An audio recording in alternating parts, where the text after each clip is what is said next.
चलिए हम लोग ऊपर वाला का नाम लेकर शुरू करते हैं। आज हिंदी के 30 क्वेश्चन हम लोग कंप्लीट करेंगे। 30 क्वेश्चन कंप्लीट करेंगे और ये 30 क्वेश्चन जो होगा वो आने वाला सीटेट 2022-23 में एक बहुत बड़ा आपको योगदान देगा, मतलब आपका सहारा बनेगा। अगर आप इस 30 क्वेश्चन को देखते हैं तो हो सकता है कि आने वाला सीटेट 2022-23 में इसी के आधार पे हिंदी का क्वेश्चन आएगा। तो आइए हम लोग बिना समय बिताए हुए हम लोग आगे चलते हैं। सबसे पहले इसमें हम लोग गद्यांश को पढ़ेंगे क्योंकि हर हिंदी पेपर में 9 नंबर का गद्यांश रहता है। तो आइए हम लोग गद्यांश को पढ़ेंगे और इसी में से क्वेश्चन का आंसर निकालेंगे। तो सबसे पहले हम लोग गद्यांश को पढ़ते हैं। देखिए, आइए, ये रहा आपका गद्यांश। देखिए, ये रहा हम लोग का गद्यांश। कह रहा है कि समाज में पाठशालाओं, स्कूल अथवा शिक्षा की दूसरी दुकानों की कोई कमी नहीं है। छोटे से छोटे बच्चों को माँ बाप स्कूल भेजने की जल्दी करते हैं। 2 से ढाई साल के बच्चों को भी स्कूल बिठाकर आ जाने का आग्रह भी हर घर में बना हुआ है। इसके विपरीत हर घर की दूसरी सच्चाई यह भी है कि कोई भी माँ बाप बालकों की सही शिक्षा के बारे में और साथ ही सच्चा एवं अच्छा माता पिता अथवा अभिभावक होने का शिक्षण कहीं से भी प्राप्त नहीं करता। माता पिता बनने से पहले किसी भी नौजवान जोड़े को यह नहीं सिखाया जाता है कि माँ बाप बनने का अर्थ क्या है। इससे पहले किसी भी जोड़े को यह भी नहीं सिखाया जाता है कि अच्छे एवं सच्चे संपर्क की शुरुआत कैसे की जानी चाहिए। पति पत्नी होने का अर्थ क्या है, यह भी कोई नहीं बताता कि परिणाम सफल है या जीवन शुरू करने से पहले ही घर टूटने बिखरने लगता है। घर बसाने की साला न आज तक कहीं खुली और न खुलती दिखाती है। समाज और सत्ता दोनों या तो इस संकट से प्रति सजग नहीं है या फिर इसे अनदेखा कर रही है। लेखक के लिए अब आइए जो हम लोग पढ़े उसी में से है। पहला क्वेश्चन है कि लेखक के लिए किसका शिक्षण प्राप्त करना जरूरी है। लेखक के इस गद्यांश में से हमको क्वेश्चन जो मिला है तो उसमें से ये पूछा है कि लेखक क्या है। लेखक के लिए किसका शिक्षण प्राप्त करना जरूरी है। बच्चों की किसी भी प्रकार की शिक्षा देना। देखिए, बच्चों की किसी भी प्रकार की शिक्षा देना, अच्छे माता पिता बनने का, छोटे से छोटे बच्चों को विद्यालय प्रवेश ले जाने का, या पति पत्नी बनने का। इसमें जो है सबसे पहले लेखक के लिए यह शिक्षण प्राप्त करना जरूरी है कि सबसे पहले तो माता पिता बनने का फर्ज अदा कीजिए कि माता पिता मतलब सबसे पहले माता पिता बनना, अच्छा माता पिता बनना चाहिए। चलिए, दूसरा में ये कह रहा है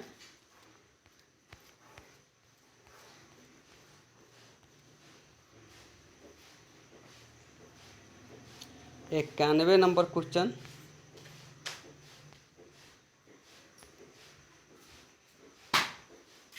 माता पिता को बच्चों की सही शिक्षा के बारे में जानना क्यों जरूरी है। माता पिता, देखिए अब 1 नंबर ऑप्शन है, ये देख लीजिए, इसमें है बच्चों को उच्च डिग्रियां प्राप्त कराई जा सके। दूसरा है कि ताकि बच्चे स्वयं प्रवेश लेने के योग्य बन सके। तीसरा है कि जिसे बेहतर समाज का निर्माण किया जा सके। चौथा है बच्चे को ज्ञानवान बनाया जा सके। अब यहाँ क्वेश्चन करा है कि माता पिता को बच्चे की सही शिक्षा के बारे में जानना क्यों जरूरी है। अब बताइए, ज़रूरी थोड़ी है ना कि बच्चा जब पढ़ेगा तो उच्च डिग्रियां ही प्राप्त कर लेगा। नहीं, ताकि बच्चे स्वयं प्रवेश लेने की योग्य हो जाए, ऐसा थोड़ी होता। इसमें जो राइट आंसर जो होगा ये हमारा 3 है, जिससे बेहतर समाज का निर्माण किया जा सकता है। क्योंकि जब आदमी पढ़ता है तो पढ़ने के बाद उनको जब नॉलेज होता है तो इससे ये समाज को मतलब रहने सहने समाज को बेहतर ढंग से बना सके, समाज में रह सके, समाज को सुधार सके और समाज के अंदर की बुराइयों को ख़त्म करे। इसलिए पढ़ना ज़रूरी है कि क्योंकि उसके रहने सहने, खाने पीने, कपड़ा पहनने का भी तौर तरीका पता हो जाए, वो यही तो समाज है। आइए अब हम लोग चलते हैं, अगला क्वेश्चन है, समाज और सत्ता किसके प्रति जागरूक नहीं है? ज्ञानवाद समाज, देखिए एक में आ गया, इसको देख लीजिए। ज्ञानवाद समाज न बन पाने, घर संकट के लिए है, घर बनाने की कोशिश से कोई शिक्षा देने वाली शाला खोलने के प्रति है। अब रहा माता पिता द्वारा बच्चों को पालन पोषण करने की प्रति है, अभिभावक द्वारा शिक्षक प्राप्त न करने के लिए। तो ये घर बसाने के लिए शिक्षा देने वाली शाला खोलने की प्रति है। यह हो गया 2 नंबर क्वेश्चन। अब आते हम लोग, अगला क्वेश्चन है, लेखक के अनुसार, किसके अनुसार? लेखक के अनुसार सबसे पहले क्या जानना जरूरी है? बच्चों के बारे में, दूसरा है कि बच्चों की शिक्षा के बारे में, तीसरा है माता पिता की शिक्षा के बारे में, दाम्पत्य के शिक्षा शुरुआत कैसे की जानी चाहिए, शादी के बाद शादी की ज़िंदगी कैसे गुजारनी चाहिए, इसके बारे में जानना बहुत ज़रूरी है। अब रहा माता पिता का शब्द युग में है, तो एक सार्थक शब्द युग में है, निसार्थक है, पुण्य रूपवक्त शब्द है, सार्थक निराक्षर नहीं, तो इसका हो जाएगा सार्थक शब्द युग में है। माता पिता एक दूसरे से मिला जुला है ना भाई।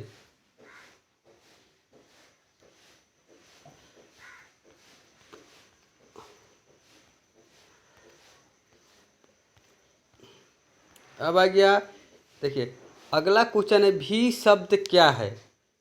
भी शब्द क्या है? क्रिया है,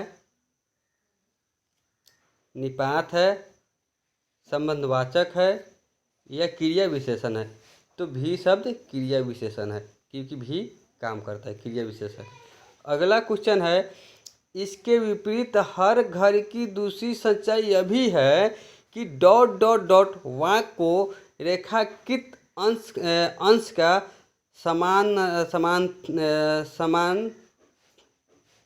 समानार्थी शब्द है।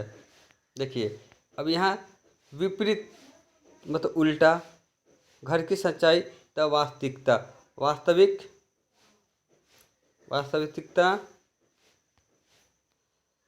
सद्वचन, सुकित, तो ये वास्तविकता।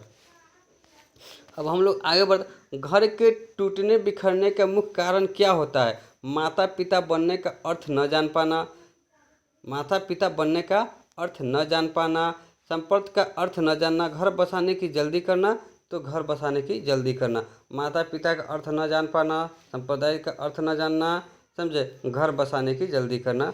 कम उम्र में बच्चे का शादी कर देता है, तब के बच्चे की जब शादी होती है तो उसको घर बसाने का तौर तरीका पता ही नहीं होता है और घर बसने से पहले ही घर बिखरने लगता है। इसलिए हमारा ये टूटने बिखरने का कहानी यही हो जाएगा। और हम लोग आगे की तरफ बढ़ते हैं, हर घर में किसी चीज़ का आग्रह बना हुआ है। किस चीज़ का आग्रह बना हुआ है?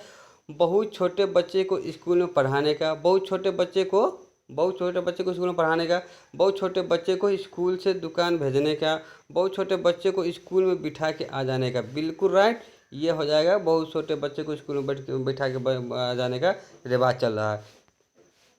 अब आ गया, दिया हुआ है कि नीचे दी गई पंक्तियों को पढ़कर सभी उचित विकल्प को चुनिए। पूछो किसी भागवादी से, यदि विधि अंग प्रबल है, पद पर क्यों देती न स्वयं, वधता निज रतन उगल है। तो आइए इसको पढ़ के हम लोग इसके बारे में थोड़ा जानते हैं कि इससे क्वेश्चन 5 वो आता है, 5 नंबर क्वेश्चन इससे भी आता है। तो इसमें हम लोग 100 से स्टार्ट करेंगे। कवि के अनुसार यदि भाग्य की सब कुछ होता तो क्या होता? रतन मिलने होता, दूसरा पैरों के नीचे से वधु निकल जाती, सभी स्वयं रतन पति संपत्ति उगलते। देखिए, धरती स्वयं ही रतन रूपी संपत्ति उगल देते, ये हो जाएगा राइट आंसर। अब आ गया, तुकबंदी के कारण कौन सा शब्द बदले हुए रूप में प्रयुक्त होता है? एक में हो गया रतन,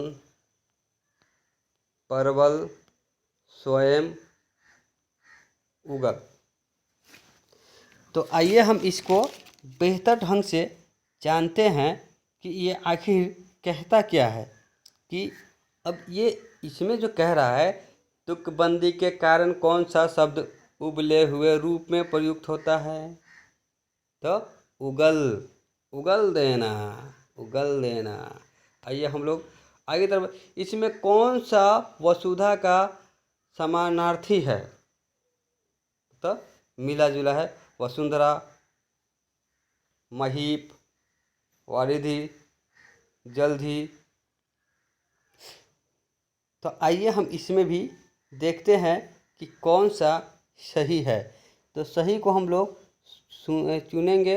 तो ये वसुंधरा है, वसुंधरा से मिला जुला क्या है? समार्थी वसुंधरा है। ठीक है, वसुंधरा। महाद्वीप तो है ना, वारिधि तो है ना, जल्दी नहीं है। आइए अब आगे की तरफ हम लोग बढ़ते हैं। पराय उपसर्ग में बनने वाला शब्द समूह कौन सा है? प्रत्येक, भाव, प्रवेश, प्रसाद, प्रत्येक, परतलक, प्रभाव, प्रदेश, पत्र, प्रत्येक। तो प्रत्येक, भाव, प्रदेश। इसका भी हम लोग आइए देखते हैं कि इनमें कौन सा सबसे बेहतर और सबसे सटीक है।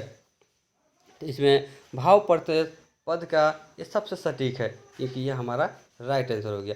अब आइए हम लोग, कवि ने किसकी महिमा का खंडन किया था? विधि के विधान का, भागवत का, वसुधा का, उसके बाद आ गया रत्नों का। कवि ने कवि ने किसका? तो उन्होंने क्या था? भागवत का। इसका किया था, विधि के विधान का नहीं किया था, भागवत का किया था। आइए हम लोग अब चलते हैं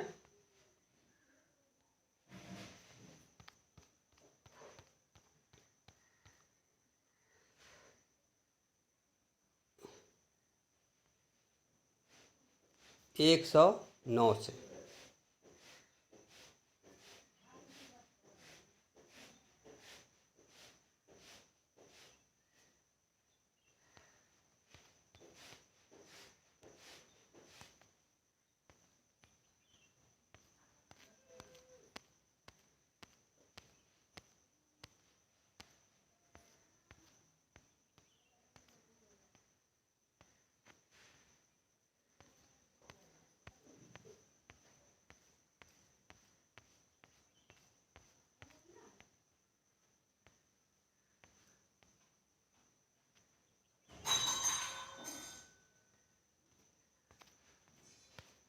कहाँ चला गया?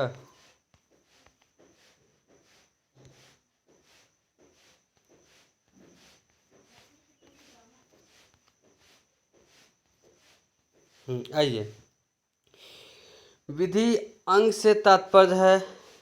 विधि अंग से तात्पर्य है। क्या विधि अंग से तात्पर्य है? विधि क्या है? विधान। नहीं सुनते हैं आप लोग? विधि क्या है? विधान। तो विधि भाग का होता है, भाग का लिखा हुआ। विधि का लिखा होना। विधि का विधान, जैसा ने विधि में लिखा गया वही विधि का विधान हो गया। तो इसका हो जाएगा 2 नंबर राइट। राइट, 2 नंबर हो गया। विधि का विधान का राइट नंबर हो गया 2। कौन सा हो गया? विधि का विधान, भाग का लिखा हुआ, भाग का सॉरी भाग का लिखा हुआ। ये नहीं होगा, ये गलत हो गया। भाग का लिखा हुआ क्या हो जाएगा? भाग का लिखा हुआ। आइए हम लोग आगे बढ़ते हैं।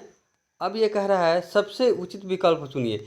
106 से है, 106 से लेके आपको 120 तक 15 क्वेश्चन मिलेगा, जो आपको उचित विकल्प चुन कर आपको आंसर देना पड़ेगा। और आइए हम लोग 106 से अब आगे की तरफ बढ़ेंगे। इसमें कह रहा है घर की भाषा और विद्यालय की भाषा में पढ़ाई जाने वाला भाषा सौदय सम्मान होती है, सम्मान हो सकती है, सौदय अलग होती है, सौदय रुकावटदार होती है। देखिए अब ये कह रहा है कुछ घर की भाषा, कहाँ की भाषा? घर की भाषा और विद्यालय की भाषा में। जैसे मान लीजिए कि बच्चा जो है पहली मर्तबे गया कहाँ? स्कूल। कहाँ गया? कहाँ गया पहली मर्तबे? स्कूल। स्कूल में गया तो विद्यालय में पढ़ाई जानी भाषा। अगर जो घर में बोला जा रहा है उसी से मिलता जुलता होगा तब तो बच्चे वहाँ की भाषा को समझेगा ना, तब तो पढ़ेगा ना। अगर मान लिया जाए कि बच्चे घर में बोल रहा है मातृभाषा और वहाँ गया तो वहाँ मालूम पड़ा कि इंग्लिश का भाषा, तो बच्चे को तो समझ में नहीं आएगा। इसलिए घर की भाषा के लिए विद्यालय की भाषा जानने वाली भाषा क्या होता है?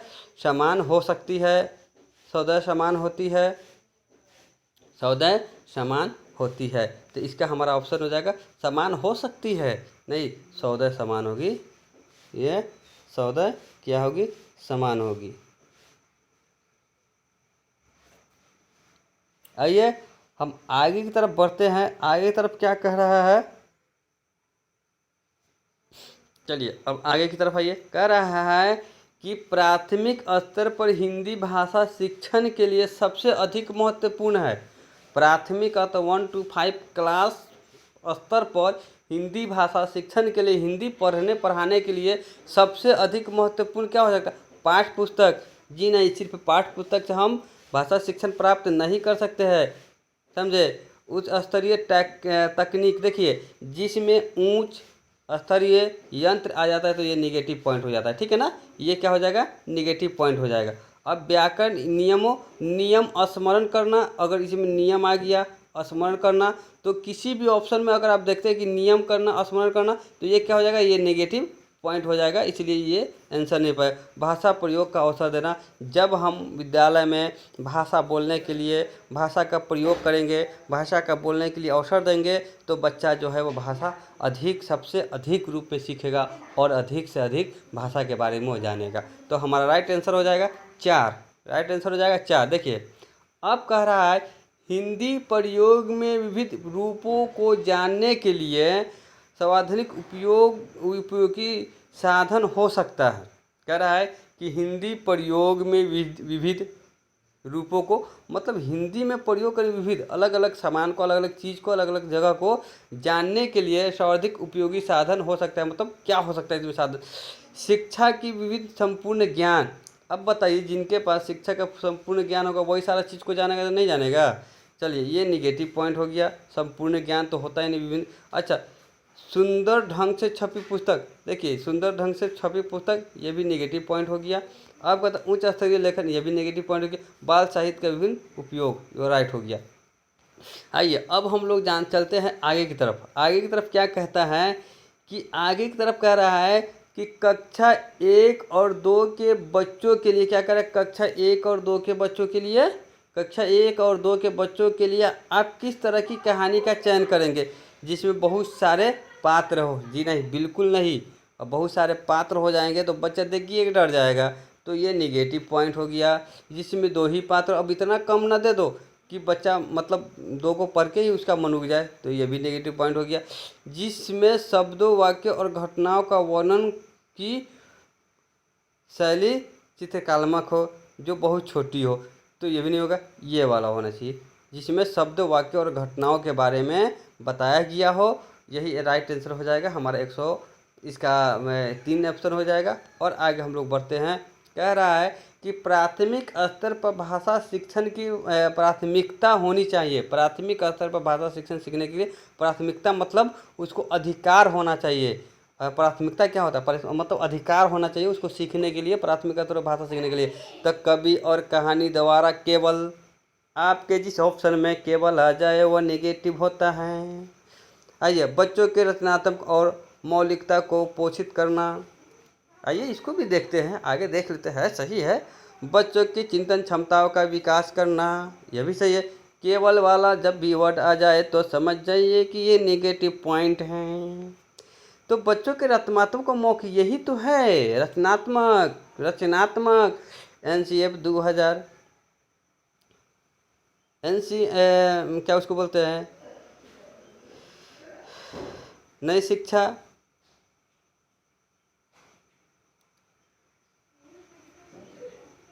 ये इसका राइट ऑप्शन ये हो जाएगा। आइए हम पढ़ने की प्रारंभ कहानी से होनी चाहिए, कविताओं से होनी चाहिए। देखिए कहानी से ही, केवल कविता से ही क्यों, अर्थपूर्ण सामग्री होनी चाहिए, वर्णमाला से होनी चाहिए। तो हमारे कहने को पढ़ने का प्रारंभ एक ही चीज़ से क्यों होगा, हमारे साथ जीवन से जुड़ी हुई हर चीज़ होनी चाहिए, कहानी होनी चाहिए, कविता होनी, वर्णमाला, इसमें अर्थपूर्ण, इसमें तीनों चीज़ आ जाएगा। इसलिए हमारा एक ऑप्शन नहीं होगा, दूसरा भी नहीं होगा, तीसरा भी नहीं होगा, सही हो जाएगा, अर्थपूर्ण सामग्री से होना चाहिए। You are right answer. भाषा के बारे में कौन सा कथन उचित है, भाषा के बारे में कौन सा उचित भाषा कथन है। देखिए, भाषा एक नियमबद्ध व्यवस्था है, बिल्कुल सही है, मगर आगे की तरफ हम बढ़ेंगे। भाषा व्याकरण का अनुसरण करती है। आइए, व्याकरण जिसमें आ जाए वो ऑप्शन निगेटिव हो जाता है, तो ये नहीं हो पाएगा। भाषा और बोलने में कभी भी कोई संबंध नहीं होता है, भाषा और बोली में बिल्कुल संबंध होता है, ये भी निगेटिव हो जाएगा। भाषा अनिवार्य लिखित होती है, नहीं, भाषा अनिवार्य लिखित नहीं, भाषा के 4 कौशल रहता है, बोलना, सुनना, पढ़ना, लिखना, इसीलिए लिखित को नहीं, निगेटिव हो जाएगा। इसलिए हमारा भाषा 1 नंबर राइट हो जाएगा।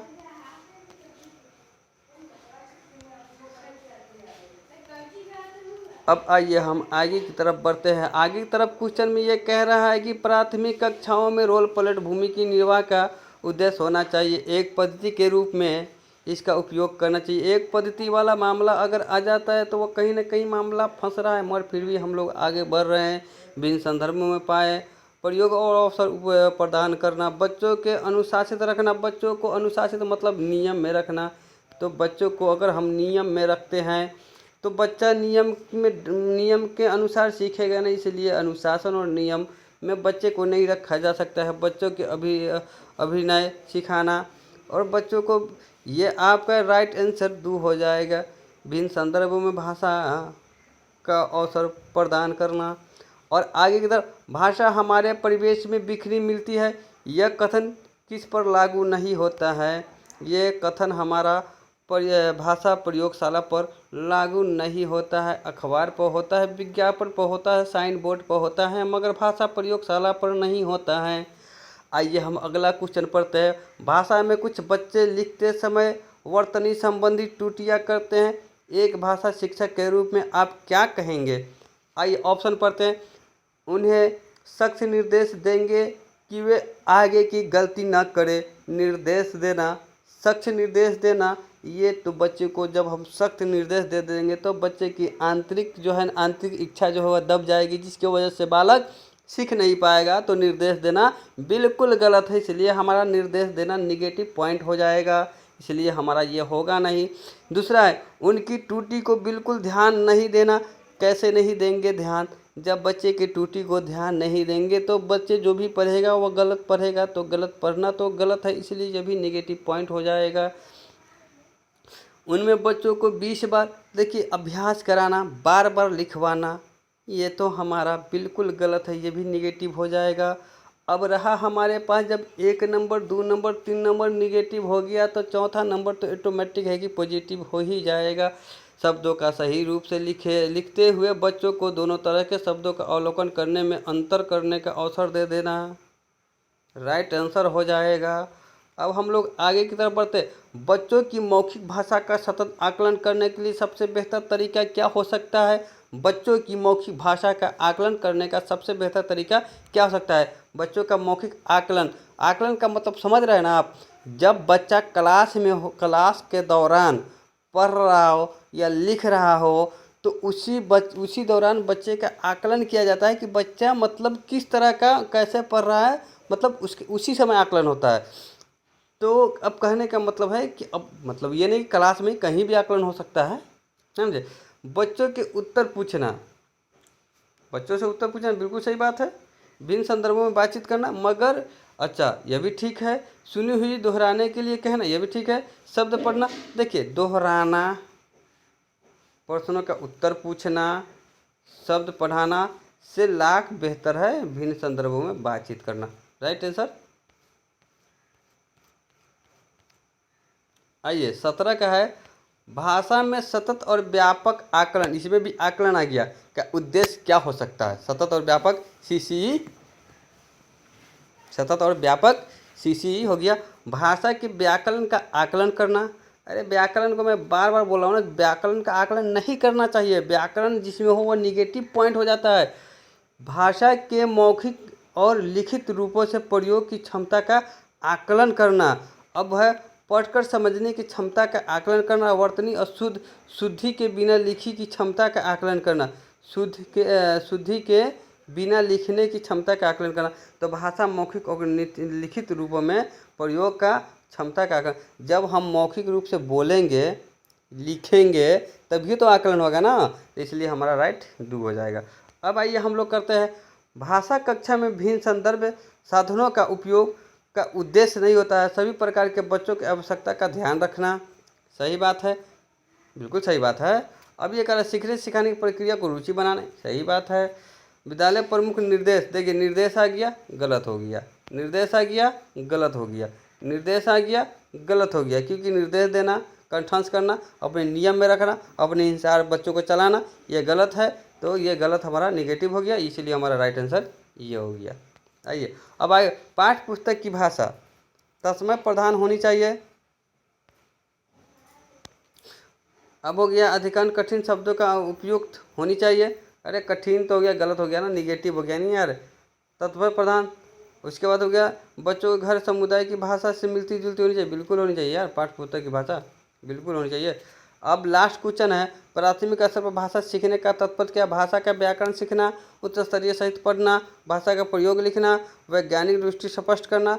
तो व्याकरण उच्च स्तरीय, देखिए व्याकरण निगेटिव, उच्च स्तरीय निगेटिव, भाषा वैज्ञानिक निगेटिव। तो हमारा एक ही ऑप्शन है बच्चा, भाषा का प्रयोग लिखना, यही होगा। इसी के साथ आज का हमारा यह